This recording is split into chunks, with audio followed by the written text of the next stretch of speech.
How y'all doing? It's your boy AD, and that's all day. I'm in here to record yesterday's SmackDown, and this was for April 1st, 2022. Time be going by, doesn't it?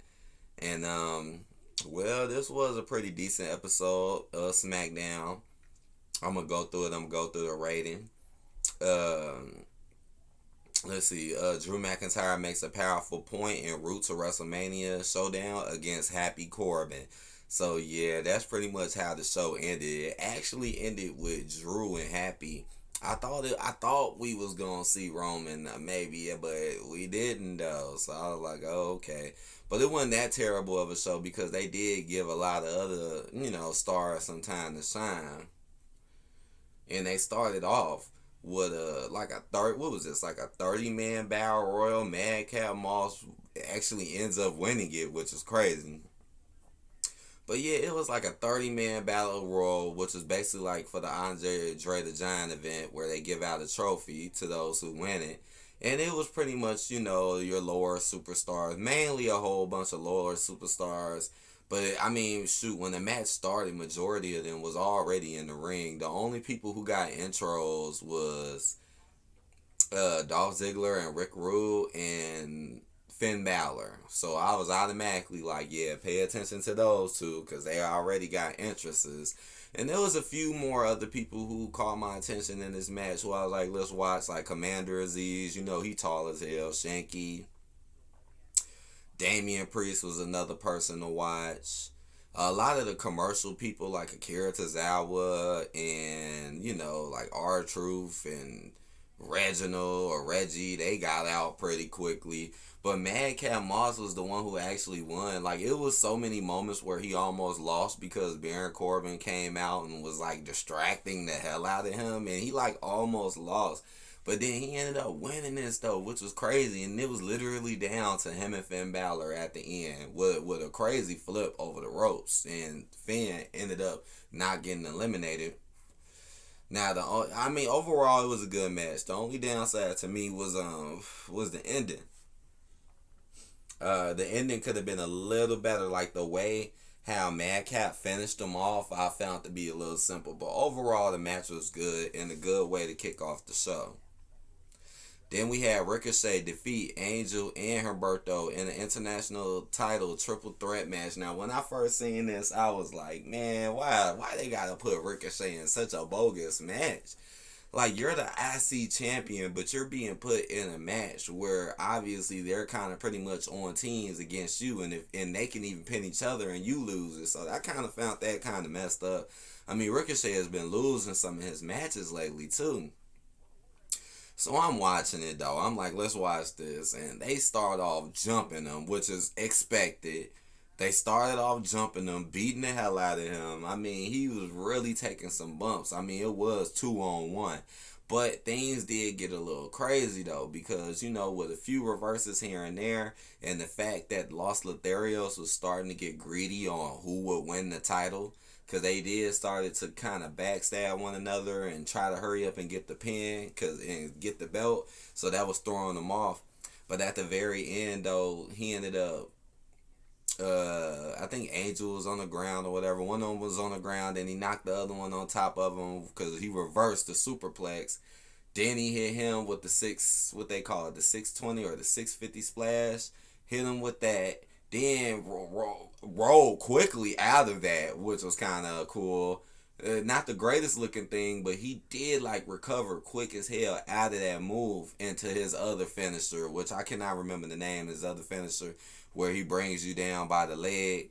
Well, he hits him literally right after the splash, and then goes for the pin and wins. So I was like, damn. So I was like, okay, that was a crazy match because it was a 2-on-1 handicap, but hey, Ricochet at least got to shine in the end and show that at least he kind of deserves the belt. I know there's some people out there that do not like Ricochet or think he sucks, but I mean, he's one of my favorites, man. No matter how he is on the mic, I just still like his talents. So I'm actually happy to see him with the belt. Now, this probably was the boring match of the night. Sasha Banks and Naomi going against Zelina, Queen Zelina and Carmella. Now, the reason why this match was boring is because, let's be honest, man, Queen Zelina and Carmella are just not a great tag team. They pretty much were thrown together. They never felt strong. They never been entertaining. And why is Queen Zelina still being Queen Zelina? They already brung Xavier Woods back, and he wasn't being King Woods. It didn't look like it.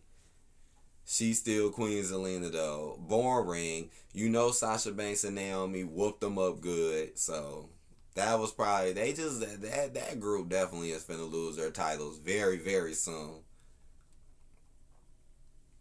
Then Ronda Rousey and Charlotte Flair gave their final thoughts on WrestleMania Showdown. So they basically she had shot some promos. Ronda shot one where she was like training with Shayna. Charlotte shot one like when she was out on the entrance, and it was basically taking shots at one another. You know, it's almost time for their match too. And to be honest, man, I kind of think the Charlotte feuds have been a little bit better than the Becky feuds lately. Like, I am excited about Becky and Bianca because I really want her to get her redemption. But besides that, her feuds have not really been that great.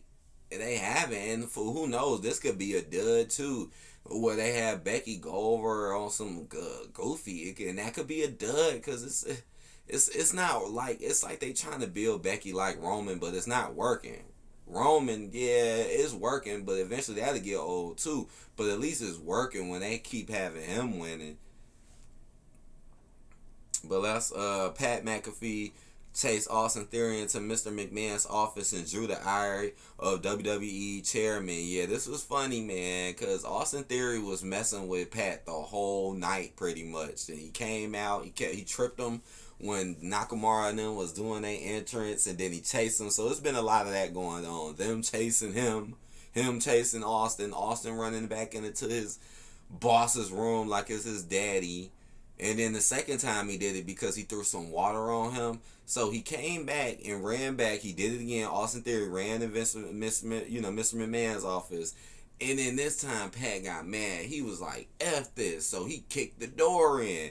And as soon as he kicked the door in, Vince burst right through the door with Austin and just got in on him, man. Got in on Pat. Like, dude, he came right out and was like, what is wrong with you? Do you want to lose your job? Do you want to lose your opportunity at WrestleMania? He said, you better do your job and stick to it.